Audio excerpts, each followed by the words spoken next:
Hello, Gene Schwimmer here. Welcome to today's vlog. Today is going to be one of those days where I meant to talk about one thing and then I end up having to talk about another thing, or wanting to talk about another thing because, well, I've mentioned this in the past that these days I get very few comments, so few that I have time to read them, and if I want to comment on them. So I guess the first order of business would be a slight admonition.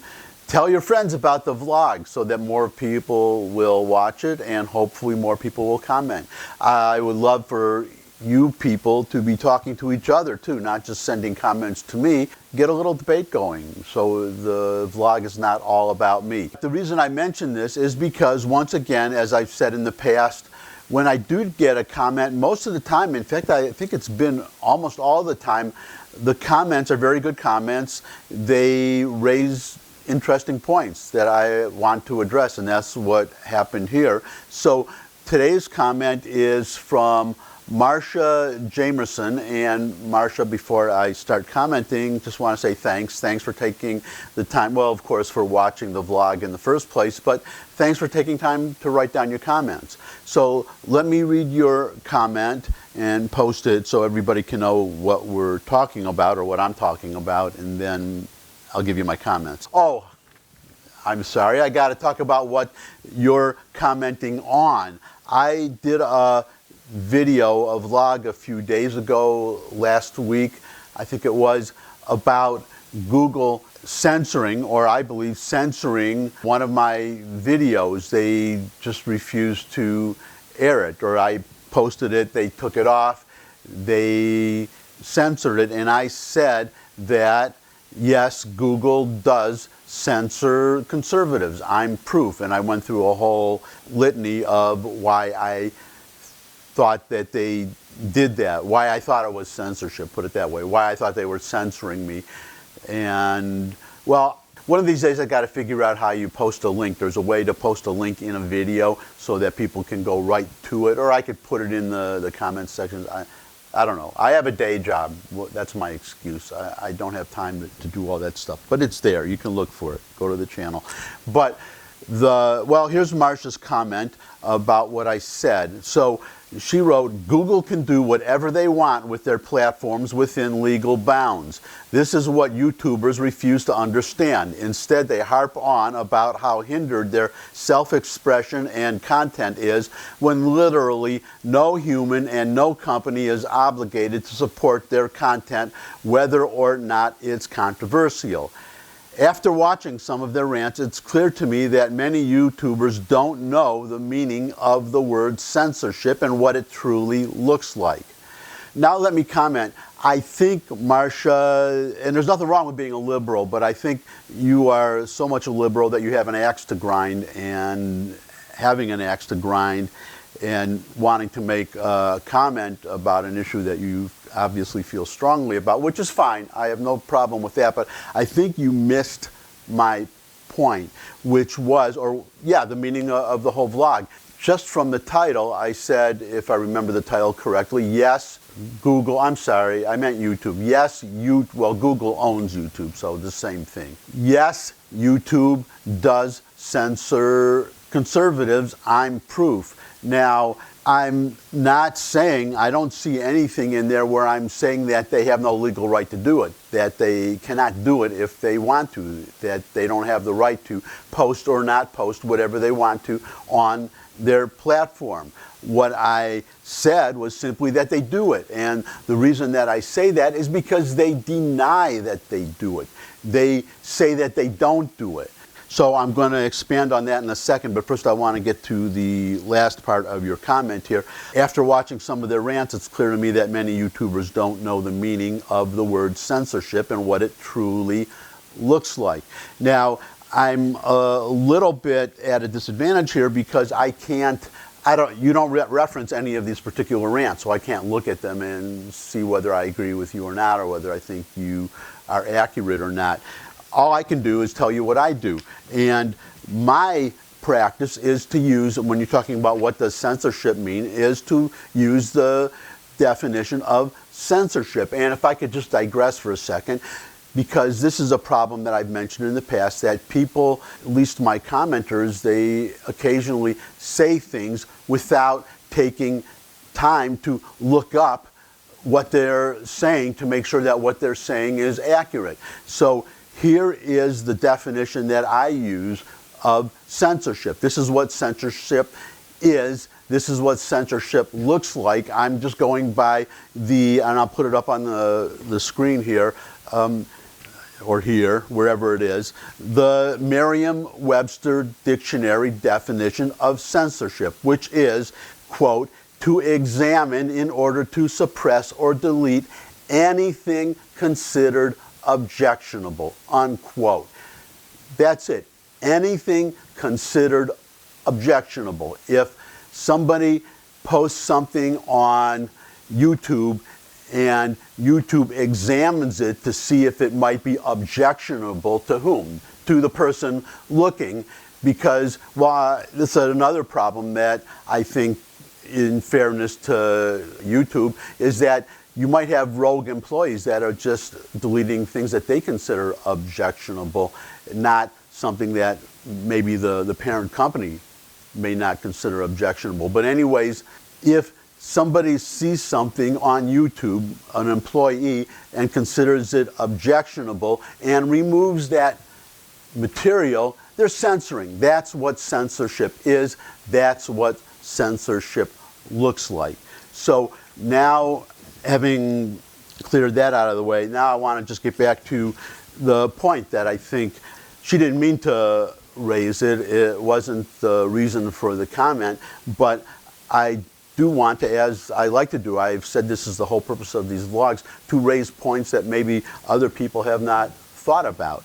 So this is the point. Well, I'll just read here the first sentence of Marcia's comment. Google can do whatever they want with their platforms within legal bounds. And that's the term, legal bounds, that caught my attention and raised to me an interesting point. So I have to first give you a little history. I'm going to set my comments up. I'll try to be brief. I'll do the best I can, but it really does require some foundation. Now, I don't know what is being taught in schools these days. My school days were a long time ago, as you can probably tell by looking at me. But in our history class, my history class, we would study, among other things, at the turn of the century, the transition from the 19th to the 20th century, the idea of the monopoly of specifically Standard Oil. Standard Oil was John Rockefeller. He started an oil company, oil drilling company, at a time when the automobile had just been invented. There was not considered a necessity or an important product. It was just used really for kerosene lamps, to light kerosene lamps to light homes before the advent of the electric light, obviously. But John Rockefeller and Standard Oil got so big that nobody could compete with them. It became so large that the government stepped in and reined in Standard Oil. They came in and broke it up. And they did that by the Sherman Act, which was an act passed by Congress to allow the government to come in and break up a company. So when you're talking about legal bounds can change. So now I want to further set up what I'm going to say, get into my own experience, to briefly reiterate another point that I've made occasionally in the past. There's an advantage for you younger watchers to watch somebody my age who has lived through and experienced many of the things that you know only through history books. So I can tell you a couple of things that I'm going to tell you right now. Number one, I can tell you, well, I wouldn't expect you to even see this in a history book, but do you know that when I was a child growing up in Detroit, that replacement light bulbs were free? If you didn't have a light bulb at all, you had to go out and buy a light bulb. And I'm not even 100% sure of that, but definitely when you had a light bulb and your light bulb burned out, you'd go to the local storefront of the Detroit Edison company. You'd bring your used light bulbs.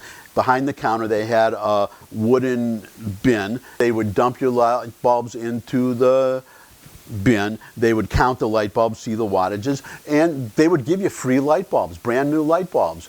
They don't do that anymore. Why do they not do that? Because the government stopped them from doing that. They stopped them from doing it because other companies wanted to make light bulbs, and how could these other companies compete with the company that was supplying the light bulbs that Detroit Edison was giving away for free? So they had to stop that. Now, getting closer to YouTube, and this is real testimony to what an advanced society we live in today, and what an advantage it is, at least technologically, to live in today's society compared to when I was a child, when I was growing up.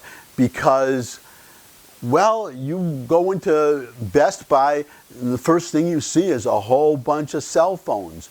And I can tell you, when I was young, if you walked into a department store and say, well, there weren't any cell phones, number one, but number two, you just say, I want a phone. I want to buy a telephone. Show me where the telephones are so I can go pick out one and buy it.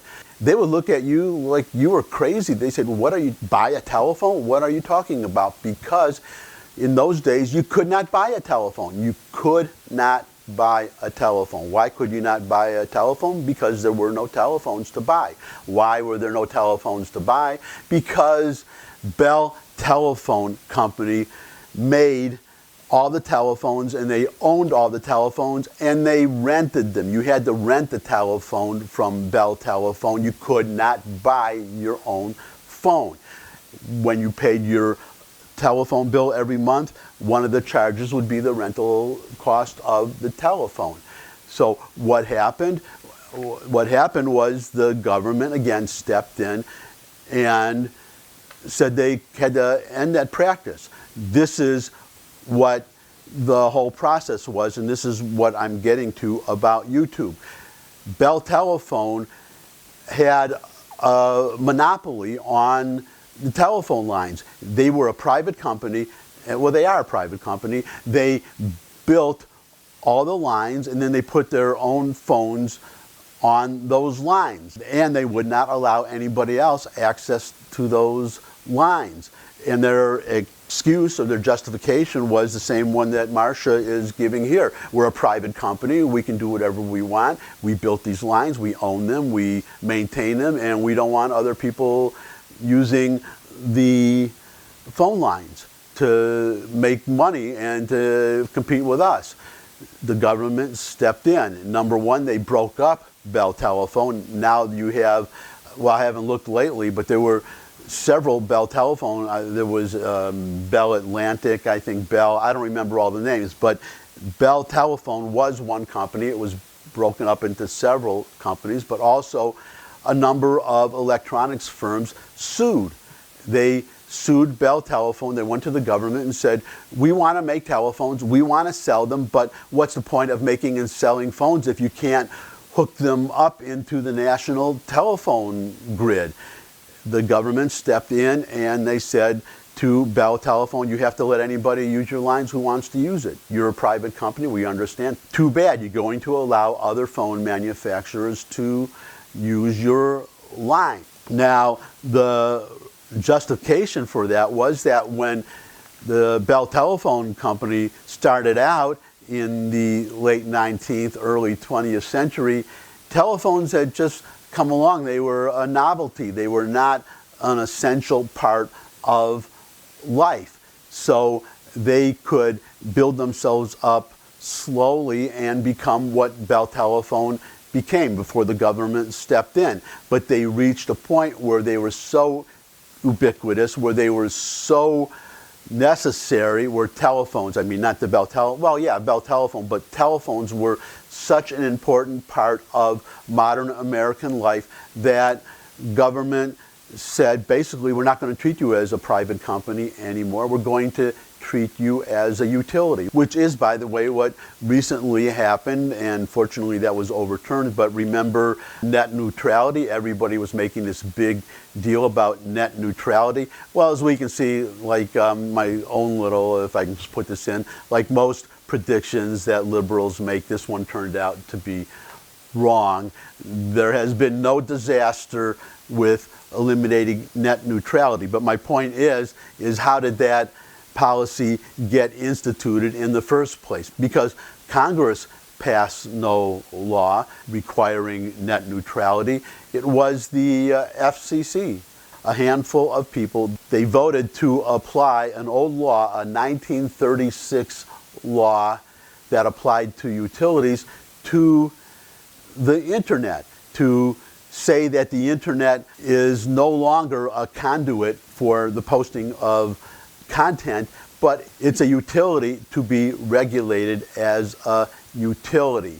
And add one more point, if we're talking about information, today, if you own a newspaper, a TV station, more than one TV station, more than one radio station, newspaper, whatever information publishing outlet, if you want to buy another station or another radio station, another TV station, the government looks at what the company already owns, and if they think that that company controls too much of the promulgation of information in that particular area, they will say, okay, well, if you want to buy this station, you've got to get rid of one of your existing.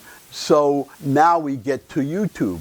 And the basic question, if Marcia is right, if you're right, Marcia, that Google can do whatever it wants, they have a perfect right to decide what they're going to allow on their platform and what they're not going to allow, then why don't they just say so? They were just testifying in front of Congress, and to every question that they were asked about what they censor and don't censor, they could simply say, well, we're a private company, it's our own business. None of your business, bug off, take a long walk on a short pier, don't bother us so long. But they didn't do that. And why didn't they do that? Because they do have something to be afraid of, which is being broken up and being reclassified as a utility. If they need to, they'll do what they did already with the Standard Oil Company. Monopoly, it was identified as a problem, and Congress enacted legislation to deal with it. Now, there's another term that has come up recently. I actually talked about it in an earlier video, dataopoly, where one company controls so much of the dissemination of information that we have to invent a term, dataopoly, and the government steps in and does something about it. And so finally, to summarize, to put my point in a nutshell, at the end of what I fear might be an overly long video, I won't know till I edit it, but I hope everybody stuck with me, and for all those who did, thank you very much for sticking with me. I'll try to make the next one shorter. But Marcia, I am not disputing that Google and YouTube can do whatever it wants on its platform as regards what they put and don't put on YouTube. What I am saying is, well, suppose that YouTube decides tomorrow that we are not going to, in the 2020 election, post anything created by a Republican candidate for any office. Is that okay? Do you think the government, well, again, that's not the question of whether you think it's okay or whether I think it's okay. Do you really think that the government won't step in? If YouTube gets so big, it's not an excuse for YouTube to say, well, yeah, we don't let any Republicans on our site, but there's another video posting site in Podunk, Arkansas or someplace that gets an audience of 5 people. They can go post there. I don't think that argument is going to fly. I think, well, I know, and this is the main point, YouTube knows it. That's why they testified, and that's why they deny that they censor. But again, why should they deny it if they have nothing to fear, if they can just decide what they want on their platform and what they don't want, because they know the day of them being able to do that could come to an end at any time. They know that very well. And that's my rant for today. Thanks for stopping by. Thanks for sticking with me. As usual, thumbs up if you liked the video. Share the video with anybody you think would benefit from it. If you have any comments, you can do what Marsha did. Follow her very good example and put your comments in the comments section. As you can see, I may not agree with your comment, but I'm always respectful. I'm always happy to receive the comment, and I always appreciate the time and the effort that it took for you to write it, even if it's only a single sentence, even if it's only a single word. And I would love to see you debating with each other. Also, you can put in there a request for a future topic that you would like me to cover. If you have a Twitter feed, then you can tweet out my URL to your followers, invite them to retweet, and of course to watch the videos. And you can subscribe. Oh, and I understand there's some kind of bell thing somewhere that you can, well, not ring, but you can click on it and then be alerted of a new video. Though I do try to do one 5 times a week, Monday through Friday, and I usually post them in the morning around 8 o'clock or so. So that's it. See you all again soon. Bye.